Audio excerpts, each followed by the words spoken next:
그만두래. 야배. You might wonder why I'm starting this video out with this TikTok of Andre 3000, but if you heard the gentleman in the beginning of the clip, he said yabe, which means like, oh my gosh, or that's so cool, right? And it just shows that Andre 3000 wanted to, if allegedly it's him, get away from some of the negativity that sounds a little bit like this. How long have we been trying to tell everybody that these passport bros, the majority of them are on some bullshit?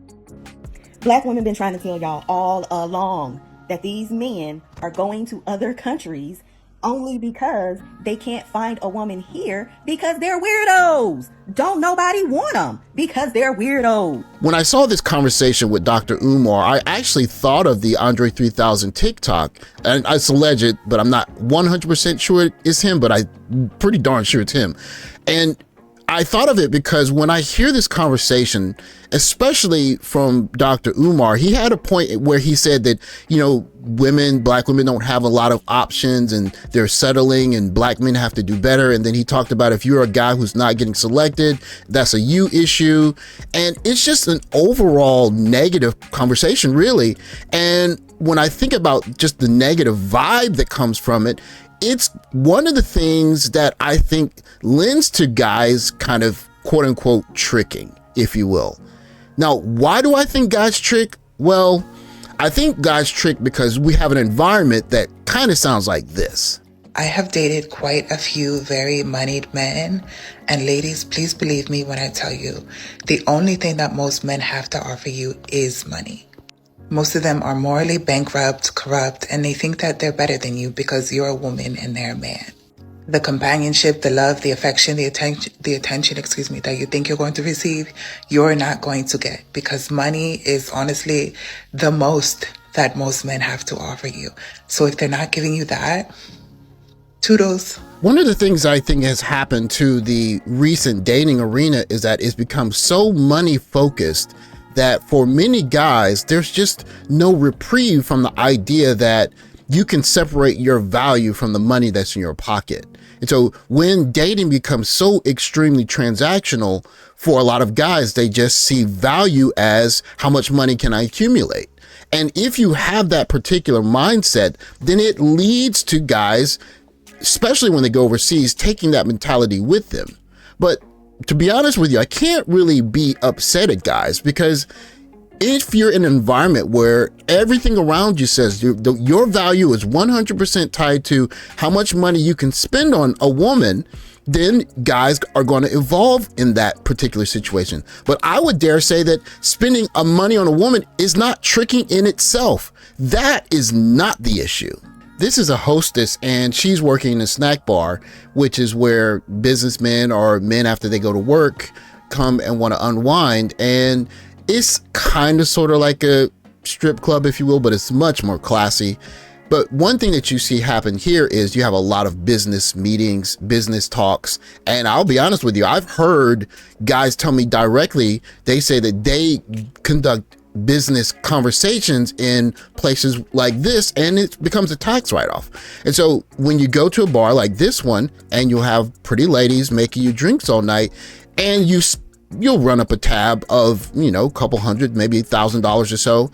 And in a way, it might seem like you're actually spending money on women, but you're not necessarily doing that. What you're actually doing is using this interaction as a quote unquote tax write-off while you're interacting with women and showing that you have money. When I think of the word tricking, I think of the idea of spending money to make a woman like you. If you're spending money in a way that you're trying to influence that woman so that she's going to want to be with you or want to give you, you know, relationship or, you know, relations, that by definition in my book is what tricking is. And to be honest with you, that seems to be the tenor of a lot of the relationship talk in America is basically, if you don't have enough money to make me want to be with you, then you're going to have to pay for it outright, which either way, it seems like you're going to lose.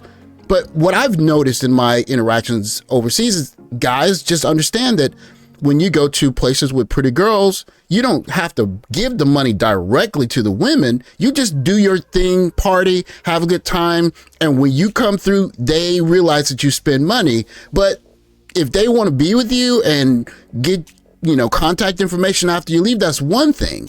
But I have not noticed a lot of guys directly giving money to women. In American culture, especially in the Black community, we have so much tied to the fact that if you're not a high wage earner, then you have to prove that you have value.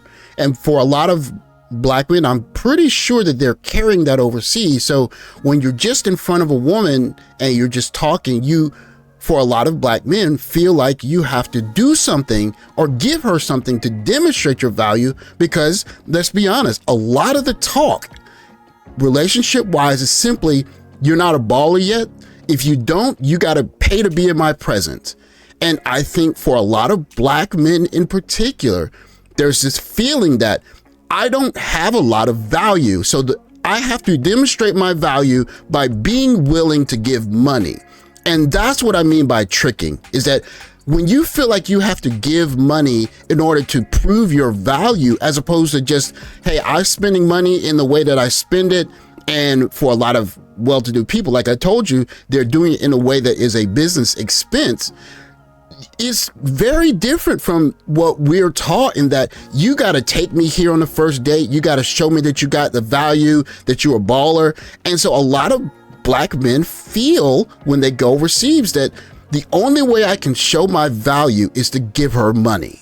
For some men, it's going to be learning coding. For other men, it's going to be having success in business. For other men, it's going to be acquiring qualifications or raises at work. And for me, I like to stress language learning, because these are things that show the world that you are a person who has value. And one thing that you notice when you're with men or people in general who have a sense of value about themselves is that they don't feel the need to give people money to show that they're valuable people. And one of the things I think happens in a Black community, unfortunately, is that so many non-select guys are told over and over and over, you don't have the riz, you don't have the game, you're socially awkward.